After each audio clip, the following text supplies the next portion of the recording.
YouTube, welcome back to another ChillComm. This is number 16, ChillComm number 16. So we're going to talk about three topics. We're going to talk about Hecz rebuying OpTic Gaming. Woo, let's go GreenWall.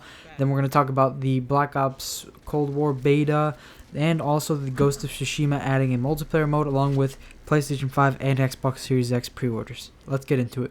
So starting off with Hecz rebuying OpTic Gaming, multiple sources have come out and confirmed that Hector Rodriguez, the original founder of OpTic Gaming, one of the founders of OpTic Gaming, has repurchased the IP in its entirety for using the OpTic Gaming logo, and basically he owns it. He owns it now. OpTic Gaming is his, and as long as the CDL or Call of Duty leagues basically allows him to go through with it, so long as he sells the his stake in the CDL, he should be good to go. So I mean, it's really cool to see him return, and he hasn't released a video yet or any comment about it as far as I'm concerned, but hopefully he does release a statement or something happens very soon. I'm glad to see that the GreenWall returns, and hopefully OpTic will be reinstated and return to its former glory.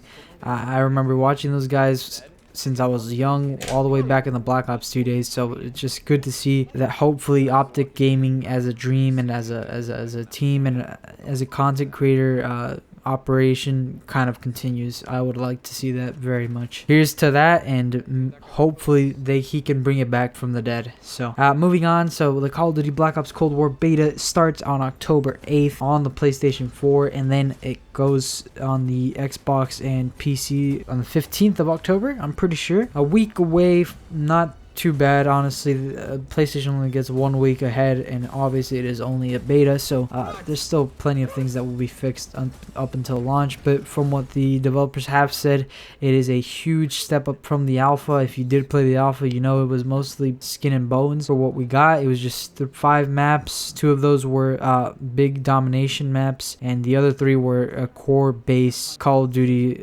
small 3-lane maps. So hopefully we get more maps, more guns, and maybe even more attachments unlocked. That would be really cool to see, and yeah, that's all I really have to say on that. Can't wait for the beta, October 8th. Be on the lookout for all you PlayStation users. And now going on to the Ghost of Tsushima update.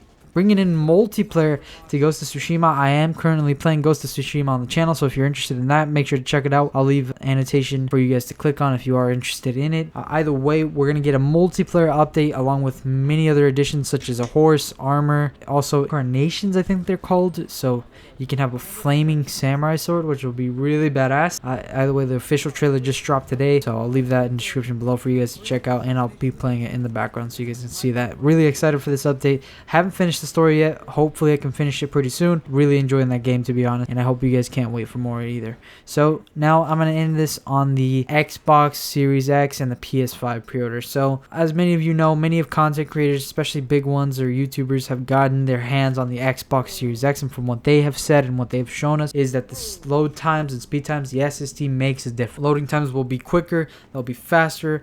Also, quick resume on the Xbox Series X is proving to be something that works really well. Obviously, you can't really test these games fairly, but for those games that are uncapped or not locked at a certain frame rate or resolution, they're allowed to show their performance improvements are allowed to be shown in a much better fashion, because they can be shown in at least 4K 60 FPS, which is really cool to see that a console can do that now. So 4K 60 FPS is what the Xbox Series X is being touted to be able to perform and do. And of course, you also have the PlayStation 5, which we have seen gameplay footage of for, which is also touted to be able to do 4K 60 FPS, which some have speculated maybe not to be true, but I digress. I think it would be possible on both. Either way, I wish Sony would release a little more hands-on with the PlayStation 5, like Microsoft has done with the Xbox Series X. It's kind of sad to see that from Sony, but you know, it is Sony. You can't really expect these things from them. Microsoft has always kind of been those guys that have given the consoles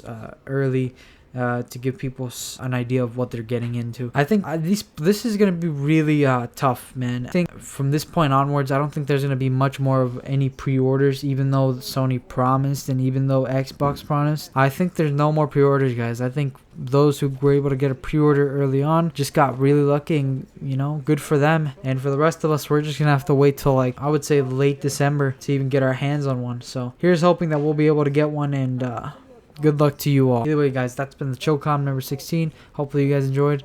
Goodbye. Have a good one.